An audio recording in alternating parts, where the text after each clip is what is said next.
What's up, Summoners? King Blair here. Today, we're going to be continuing our series talking about different RTA playstyles, particularly for today, the Cleave player playstyle. So if you liked the video and found it informative, make sure you like, subscribe, and join the Discord server. Let's keep the channel growing, keep the subscribes up. It really does help a lot when you guys subscribe and continue watching the content, and just to help the channel grow. If you would like to support the channel financially, which does help a lot for me to do different things, consider becoming a member. For just $2 a month, you get the green name with all the emojis on the when we stream, and as well as a name on the Discord. So highly consider doing that, or just if you want to help out. But without further ado, let's just get right into it. So as I mentioned before, this is going to be an introduction to the Cleave team. We did the Bruiser team earlier this week, but now I want to do Cleave team basics. So whether you want to play Cleave or you're trying to figure out what does the Cleave player have as options against me, hopefully this video will show you how they typically draft, what they're trying to accomplish with their teams, and then you can just become a much better RTA player overall. So without further ado, let's just go to the presentation. Now, let's start talking about some of the background of Cleave. What are they trying to accomplish and how does it play? Cleave comps are the most aggressive playstyles. They're trying to burst the opponent within the first turn and put them in a position where the opponent has lost so much health or so many units that they are not able to come back and just lose the fight. So very aggressive, very strong opening, and just can do a lot of damage to different teams. So what are some strengths and weaknesses to the Cleave team? So the Cleave team is actually extremely easy to draft. They follow some very simple rules that as long as you have the units, you got the draft down. It's actually not too hard to actually draft a Cleave team. The other thing is that it rewards you for having good gear. If you have good speed gear and good offensive gear, you will be getting so many wins with the Cleave team because your opponent will not be able to stop you from just destroying their team. The other thing is that fights end quick. This is one of the reasons why this style of play is used by top level legend players to climb fast through the ranks, especially when they're like in the early bronze gold tier. A lot of people like to Cleave there because fights are quick. You're able to get quick wins and you're able to climb fast, which is honestly helps a lot in your climb because you're not spending as much time playing RTA and you don't get as frustrated over time. The other thing is that it forces your opponent to answer. The whole time where you're drafting, you are the one in control. The second that they realize you're going for a Cleave team, your opponent has to try to answer it, and you can counter pick it, and then your opponent loses. So it forces the opponent to play a different playstyle. The opponent cannot do what he wanted to do. He will be forced to use a different team composition. And this does go to player feels in control. You are getting first turn. When you open with the Cleave team, you're getting first turn. You're the one setting the pace for the pick and ban phase, and you're also the one that is going to be setting the mood for the fight. You're the one setting the pace, not the mood. Sorry about that. The pace. So you're setting the pace in the fight. As far as the weaknesses, is that we mentioned that it does reward good gear, but it also means that it requires insane gear. You need your units to be guaranteed the first turn. If you're not getting first turn, you're not cleaving. You're not cleaving the best you could be cleaving. The other thing is that if you don't have the damage stats on your units will not do enough damage against the wall comps, and you will just lose to wall comps. The other thing is that there are several counters to this playstyle. There are several units that can just wall out your Cleave. So there are several units you're going to have to build to actually beat your counters, which brings to the next point. It requires very specific units to play. If you don't have CDOM, if you don't have Athletica, if you don't have Oxlots, it is extremely difficult to play as a Cleave player. It's almost impossible to play as a Cleave player. The other thing is that it's very telegraphed. The second the opponent knows that you're cleaving, they know what they need to watch out for. So even though you do get to control the pace and they have to answer to your picks, it does put them in a position where they know what you're doing. They know what you're trying to do. They know that your end goal is to beat them turn one. So as long as they can survive it, they win. The other thing is you can also lose to random RNG, particularly with Athletica. If she misses the the reset. Some units, Idol's Cheer, you're capable of getting cut in. If you miss a crit, if they use Rylet, if they use Celine, it is suspect to losing to certain RNG units, particularly Celine being one of the big ones, and just to random things like Rylet dodging you. So you can definitely lose to RNG or to just speed RNG. If someone else decides to put an Assassin Sid and your 2 units are very close in speed and their A Sid happens to outspeed you, then you just lose, right? So you can definitely lose to a lot of different aspects of RNG. As far as matchup, you do beat control because typically as a cleave player, you will have more speed than the control player, and the control player doesn't have the sustain to deal with the cleave. You do lose to Bruiser though because they have so many options to stop you from killing them. They have FCC, they have Tywin, they have Craw, they have Rebel Light, they have Kayron, they have Arbiter Vildred. There are several options that Bruiser players have to actually counter your cleave, which is why you actually lose to control. And then tied to balance, which we will talk about later on. This style just makes a pretty balanced team. So if they're picking the standard healer and support and then the damage dealers, again, they have access to Kayron, they have access to other units that can just stop you right in your tracks, and they can adapt very quickly to your draft. So as far as potential draft picks and just overall some ideas. So first, let's actually talk about how you have to draft. You have to have at least 2 CR manipulators in your cleave. If you do not have 2 CR manipulators on your team for a standard cleave build, they are just going to ban your combat readiness booster. So let's say you only pick Athletica. If they ban Athletica, you're not guaranteed first turn anymore, you lose. The only way you protect yourself from them just banning your CR pusher is by actually picking 2 CR manipulators. There are some cleave teams that don't need 2 CR manipulators. If all your units are extremely fast and still do damage, it's not necessary. But for a majority of scenarios, you need at least 2 CR manipulators. The other thing is you need at least 2 damage dealers. Because if you only pick 1 damage dealer and then like 3 CR manipulators and then maybe like a support and they just ban the damage dealer, you lose. Right? So you want to pick at least 2 damage dealing units. It doesn't have to be the ones that says damage dealers particularly on the list up there, but just 2 units that can do high damage that can win the fight straight out for you. Lastly, the 5th pick is optional. Typically, this will be some damage support. So this will be like a Singelica. This will be like an Assassin Sid, a Dizzy, just anything that can kind of help you. Or in certain scenarios, it could be like a control unit or a stripper, depending on the matchup that you're going to be getting into. As far as the options that you have, the team core, this is one of the playstyles where the team core, you actually kind of have to have this team core.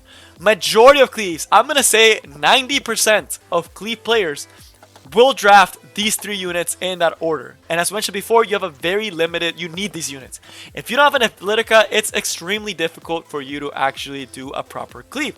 You can't use certain other options like Bazaar or Rose that can also help you in certain scenarios. But for the most part, Athletica is really, really strong. Same thing with Oxlots. Without an Oxlots, it just becomes a lot harder and you lose access to a lot of different cleavers that can normally do a lot of damage. And then with Sedum, you are suspect to getting cut in because if you pick Athletica and Oxlots, but you don't get the Sedum and they decide to ban your Athletica, you only get the Oxlots as setup and then you don't get to do your full cleave. So honestly, these 3 are pretty core. There are other options that you can use, but 90% of the time, you are picking these 3 units every single draft and you're picking them as early as possible. You want to pick these 3 as early as possible, just in case the opponent tries to get a little bit cute and wants to take away your Sedum. Some players will do that, so you want to pick Sedum, Oxlots, and Athletica early on so that the opponent can't just take them as a way to counter you, right? Since they know you have a very limited pool. As far as power options, so this is units that you can use in place of these 3 or in addition to these 3. So Arbiter Vildred, a lot of cleave players, I would say a big majority of cleave players actually first pick Arby. Why? Arby is a very strong counter against cleave, but is also one of Cleave's strongest units. So you do typically want to first pick Arbiter Vildred or Athletica. Depending on what you decide. If you think you have a counter to Arbiter Vildred, then you don't have to pick him up first, but he's a very powerful option. Bazaar is there for anti-bruisering certain teams that are relying on buffs, like Emilcraw, FCC teams. Bazaar can help a lot there. Same thing with Cerise. Rose is there in case they decide to put General Purgus early on. or other units that can have Idol's Cheer. Vivian is there because she's able to set as a really strong support and damage dealer, so she fits 2 roles in the place of 1, where she can get greater attack buff to the rest of your team, is fast, sets up attack buff, sets up immunity, and then is able to come in the next turn and cleave extremely hard. And with Dingazorb, she gets that turn guaranteed. So a very powerful tool for cleaves, for both anti-control and also for support and also for damage. So Vivian, really strong unit. As far as your damage dealers, these are the other 2 slots that you typically will have access to unless you first picked Arbiter Vildred and picked your team core.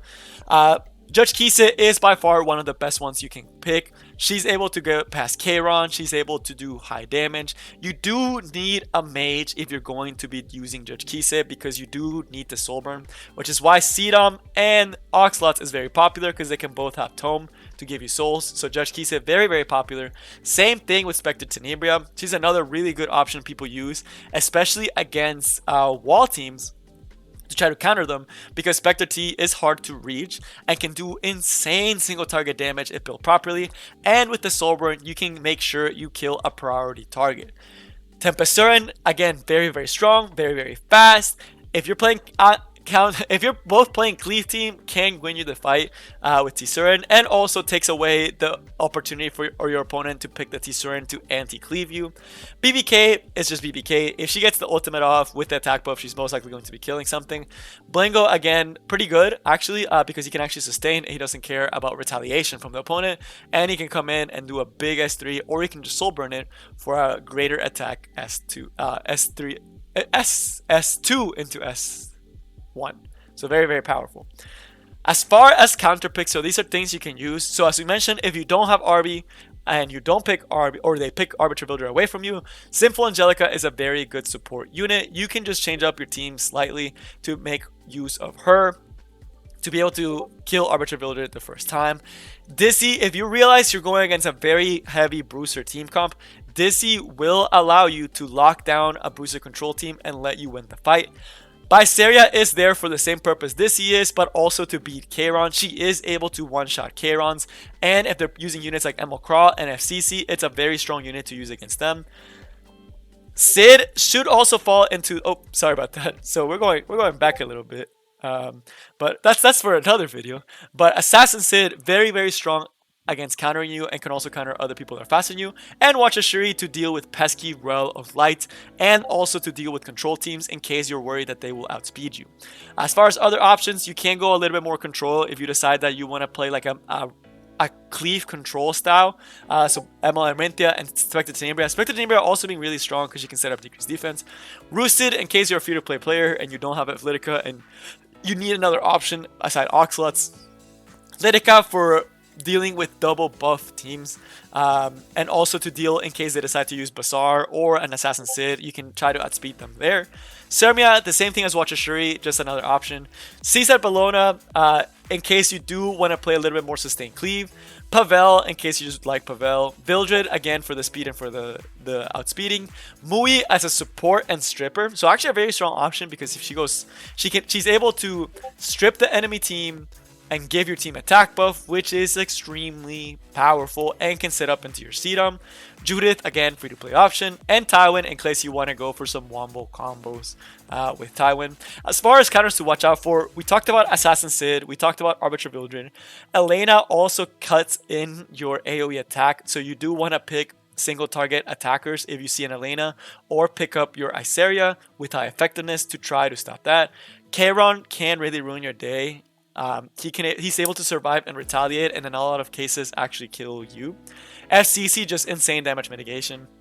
Celine, the random RNG chance that you can just lose if you're using Oxlots. General Purgus can make it so they cut into your cleave. And of course Emo can, because he's able to survive. If he survives your attack dealer and he counterattacks, he can potentially solo your cleave team. So again, there's a lot of things that go into cleave team, but overall very, very specific units that you go for, that you use for it. But that's it for this part. Let's move on to some sample builds. Now let's look at some sample builds for some cleavers, so you'll get an idea of how they are built and just kind of how they look. And I personally don't play cleave a lot, so I don't have that many cleave units. But my Discord did. I put a question out for people to flex their cleave units, and I pinned a couple of units to show you guys that they put up. So for this one, for the Spectre T, it's an example one. You see her, she's pretty fast. In case he gets a lot of his Combat Rain as boosters banned, he can still follow up with us. Athletica and doesn't necessarily need a Sedum to be able to help it. You see also the Tome, so he's able to take out 2 units. Again, really good Spectre T. Same thing with Arbiter Vildred. He's fast enough that he can actually still do damage, following up the Athletica without the help of a Sedum, which is why a lot of speed attackers are actually popular. That's not something I actually mentioned. But you see here, very high attack, very high speed, just sick Arbiter Vildreds. The Vivian, again, pretty fast to set up that immunity early, get that Dingus Orb. And be able to lap the opponent and then finish off the cleave with the S2. So kind of like a follow-up support. So typically it would be like Athletica, her, an RB, and then like you probably would have picked like an Oxlots and then something else to help you out, like some other cleave unit. So definitely a really interesting one, really fun. Vivian's actually really good when she's able to lap the opponent. Some of these other ones are for control that we'll be talking about later on. But I do want to show this T-Surin, again, a speed T-Surin. So she's usually, speed T-Surin is usually used for tank teams with FCC or for cleave teams, again, so you don't have to rely as much on a Sedum, which is what a lot of players are trying to do now because Sedum does get banned very often.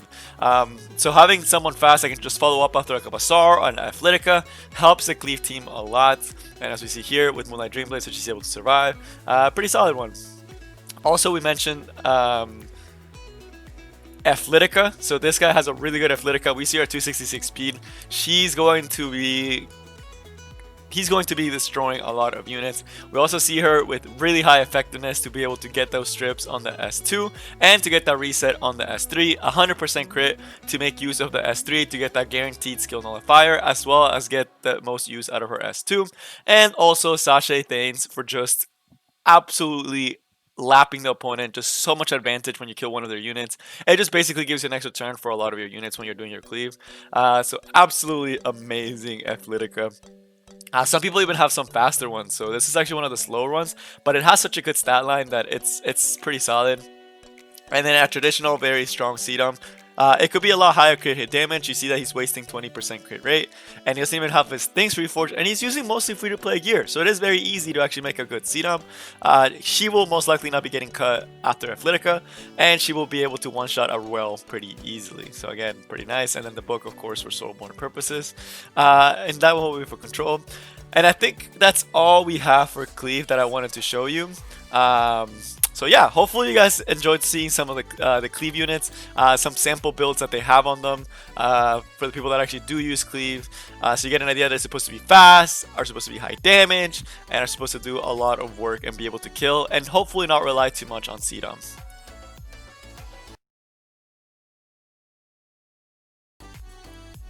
That is all I have for you guys today. I hope y'all enjoyed this video. We will be doing Control next on Sunday. As far as the balance team, I will be doing that most likely on Monday. And we'll also be streaming some other stuff on Monday. So be on the lookout for that. So if you like the video and you like the information, make sure to subscribe. I got a lot more content planned for you guys. But that is all I have for you guys today, and I will see y'all next time. Peace.